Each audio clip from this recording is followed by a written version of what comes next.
RDX ಸ್ಫೋಟಕಗಳನ್ನು ಬಳಸಿ bomb ಸ್ಫೋಟಿಸುವುದಾಗಿ Dharwad ಹೈಕೋರ್ಟ್ಗೆ email ಮೂಲಕ ಬಾಂಬ್ ಬೆದರಿಕೆಯೊಂದು ಬಂದಿದೆ. ಪೊಲೀಸರು ತಕ್ಷಣವೇ ಈ ವಿಷಯ ತಿಳಿದ ಮೇಲೆ ಅಲರ್ಟ್ ಆಗಿದ್ದಾರೆ. ಆವರಣದಿಂದ ಎಲ್ಲಾ ಸಿಬ್ಬಂದಿಗಳನ್ನು ಸ್ಥಳಾಂತರ ಕೂಡ ಮಾಡಿದ್ದಾರೆ. ಇನ್ನು ಈ ವಿಚಾರ ತಿಳಿದು ಬಂದ ತಕ್ಷಣವೇ ಧಾರವಾಡದ ಎಸ್ಪಿ ಆಗಿರುವಂತಹ ಗುಂಜಿನ್ ಆರ್ಯ ಅವರು ಸೇರಿದಂತೆ ಪೊಲೀಸ್ ಅಧಿಕಾರಿಗಳೆಲ್ಲರೂ ಕೂಡ ಸ್ಥಳಕ್ಕೆ ದೌಡಾಯಿಸಿದ್ದಾರೆ. ಇನ್ನು ಹೈಕೋರ್ಟ್ಗೆ ಆಂಬ್ಯುಲೆನ್ಸ್, ಬಾಂಬ್ ನಿಷ್ಕ್ರಿಯ ದಳ ಮತ್ತು ಅಗ್ನಿಶಾಮಕ ದಳ, ಶ್ವಾನದಳ ಎಲ್ಲರೂ ಕೂಡ ಒಂದು ಪರಿಶೀಲನೆ ನಡೆಸ್ತಾ ಇದ್ದಾರೆ. ಸದ್ಯ ಸ್ಥಳದಲ್ಲಿ ಉದ್ವಿಗ್ನ ಪರಿಸ್ಥಿತಿ ಉಂಟಾಗಿದ್ದು ಕೋರ್ಟ್ನಿಂದ ವಕೀಲರು ಹಾಗೂ ಸಿಬ್ಬಂದಿಗಳು ಎಲ್ಲರೂ ಕೂಡ ಹೊರಗೆ ಬಂದಿದ್ದಾರೆ.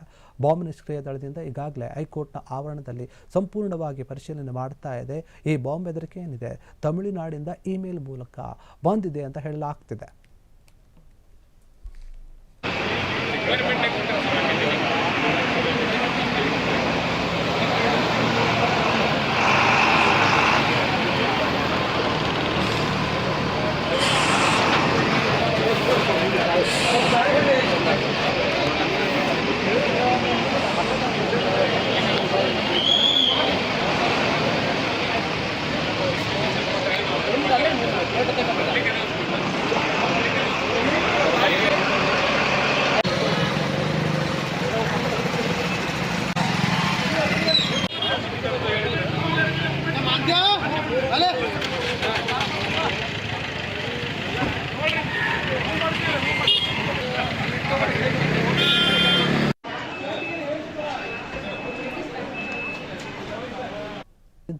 ಎಲ್ಲಾ ಸಿಬ್ಬಂದಿಗಳನ್ನು ಸ್ಥಳಾಂತರ ಕೂಡ ಮಾಡಿದ್ದಾರೆ. ಇನ್ನು ಈ ವಿಚಾರ ತಿಳಿದು ಬಂದ ತಕ್ಷಣವೇ ಧಾರವಾಡದ ಎಸ್ಪಿ ಆಗಿರುವಂತಹ ಗುಂಜಿನ್ ಆರ್ಯ ಅವರು ಸೇರಿದಂತೆ ಪೊಲೀಸ್ ಅಧಿಕಾರಿಗಳೆಲ್ಲರೂ ಕೂಡ ಸ್ಥಳಕ್ಕೆ ದೌಡಾಯಿಸಿದ್ದಾರೆ. ಇನ್ನು ಹೈಕೋರ್ಟ್ಗೆ ಆಂಬ್ಯುಲೆನ್ಸ್, ಬಾಂಬ್ ನಿಷ್ಕ್ರಿಯ ದಳ ಮತ್ತು ಅಗ್ನಿಶಾಮಕ ದಳ, ಶ್ವಾನದಳ ಎಲ್ಲರೂ ಕೂಡ ಒಂದು ಪರಿಶೀಲನೆ ನಡೆಸ್ತಾ ಇದ್ದಾರೆ. ಸದ್ಯ ಸ್ಥಳದಲ್ಲಿ ಉದ್ವಿಗ್ನ ಪರಿಸ್ಥಿತಿ ಉಂಟಾಗಿದ್ದು ಕೋರ್ಟ್ನಿಂದ ವಕೀಲರು ಹಾಗೂ ಸಿಬ್ಬಂದಿಗಳು ಎಲ್ಲರೂ ಕೂಡ ಹೊರಗೆ ಬಂದಿದ್ದಾರೆ.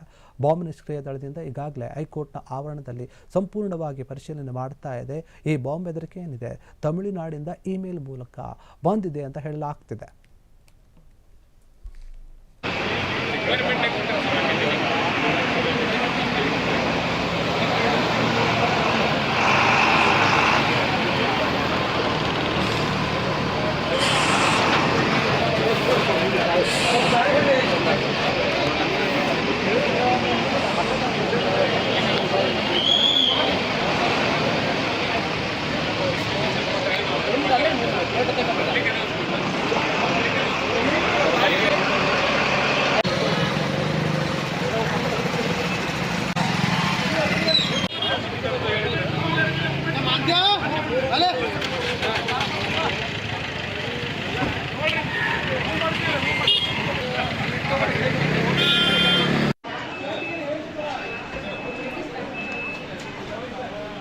ಕ್ಷಣ ಕ್ಷಣದ ಸುದ್ದಿಗಳಿಗಾಗಿ ಫ್ರೀಡಂ ಟಿವಿ ಸಬ್ಸ್ಕ್ರೈಬ್ ಮಾಡಿ, ಲೈಕ್ ಮಾಡಿ ಹಾಗೂ ಫಾಲೋ ಮಾಡಿ.